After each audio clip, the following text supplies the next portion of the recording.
22 जानेवारीला केंद्राकडून अर्धा दिवस सुट्टी जाहीर करण्यात आली आहे।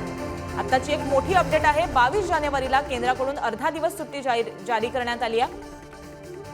22 जानेवारीला अयोध्येमध्ये रामलल्लाची प्राणप्रतिष्ठा सोहळा जो आहे तो पार पडणार आहे आणि या पार्श्वभूमीवरती केंद्र सरकारनं काही सूचना जारी केल्यात। यामध्ये केंद्राकडून आता अर्धा दिवस सुट्टी जाहीर करण्यात आली आहे। खरं तर अयोध्येत 22 जानेवारीला पार पडणाऱ्या रामलल्लाच्या प्राणप्रतिष्ठा सोहळ्याची संपूर्ण जग आतुरतेने वाट बघतंय। विविध रामभक्त तिथे पोहोचतायत, रामलल्लाच्या दर्शनासाठी उत्सुक दिसतात आणि या पार्श्वभूमीवरती केंद्रानं सुद्धा एक दिलासा दिलाय। अर्धा दिवस सुट्टी 22 तारखेला जारी केली। तर याचबाबत अधिक माहिती जाणून घ्या आमचे प्रतिनिधी शिवाजी यांच्याकडून।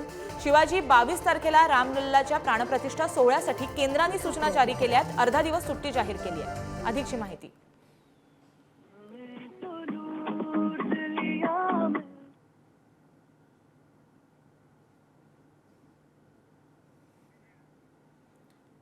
काही तांत्रिक कारणामुळे आपण त्यांच्यापर्यंत पोहोचू शकत नाही आहोत, पण आत्ताची एक ही महत्त्वाची अपडेट मानली जाईल ती म्हणजे 22 जानेवारीला केंद्राकडून अर्धा दिवस सुट्टी जाहीर करण्यात आली आहे।